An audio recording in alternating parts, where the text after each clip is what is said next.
Magandang hapon mga kahuan. Sa paglubog ng araw, habang unti-unting dumidilim at pinapalamig ng dapit hapon ang ating kapaligiran, narito na naman ang weather ni Juan upang magbigay ng pinakahuling balita tungkol sa ating panahon. So sit back, relax at panoorin ang ating pinaka-latest na weather update. Magandang hapon. Update muna tayo sa lagay na ating panahon ngayong araw ng Thursday, November 30, 2023.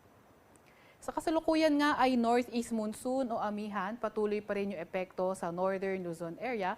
Samantalang itong easterlies o yung mainit na hangin galing karagatang Pasipiko, nakakaapekto sa may silangang bahagi ng southern Luzon, silangang bahagi ng Visayas at ng Mindanao. Kaya sa inaasahan nga natin, itong amihan o northeast monsoon magdadala ng maulap na papawirin na ulan dito sa area ng Batanes, sa may Cagayan, kabilang ng Babuyan Island, sa may Isabela, Aurora, sa may Apayao area. Kaya yung ating mga kababayan na inuulan ng mga nakaraang araw pa ay pinag-iingat natin sa mga banta ng pagbaha at pagguho ng lupa. Para naman sa lagay ng panahon sa may Ilocos Region, sa nalalabing bahagi ng Cordillera Administrative Region at nalalabing bahagi ng Cagayan Valley, asahan naman natin yung partly cloudy to cloudy skies na may mga tsansa ng mga isolated light rains. Para naman sa lagay ng panahon sa Metro Manila at nalalabing bahagi ng bansa, asahan natin partly cloudy to cloudy skies condition na may mga tsansa pa rin ng mga localized thunderstorms. Yung ating mga kasamahan sa Regional Services Division maglalabas ng rainfall advisory, heavy rainfall warning o di kaya thunderstorm advisory kung kinakailangan. Para naman sa lagay ng panahon bukas, December 1, asahan pa rin natin mostly sa may silangang bahagi ng Northern Luzon kabilang nasa Aurora. So, naasahan natin cloudy skies with rains sa may Aurora area, sa may Isabela, sa may Cagayan, kabilang ng Babuyan Island, pati na rin sa may Batanes at Apayao. So, ingat pa rin sa mga inuulan ng mga nakaraang araw pa.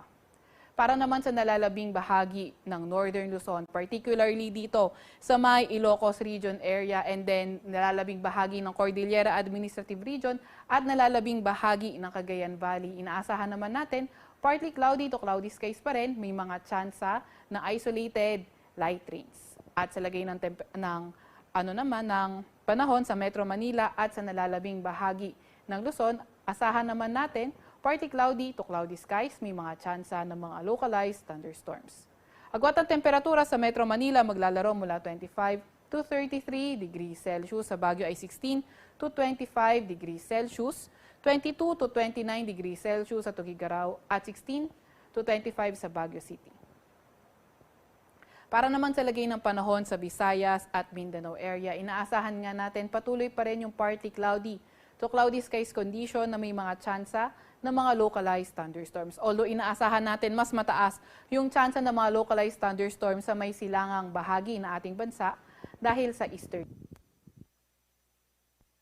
Maglalaro mula 26 to 32 degrees Celsius, 25 to 32 degrees Celsius naman sa Cagayan de Oro at 25 to 32 degrees Celsius sa may Zamboanga.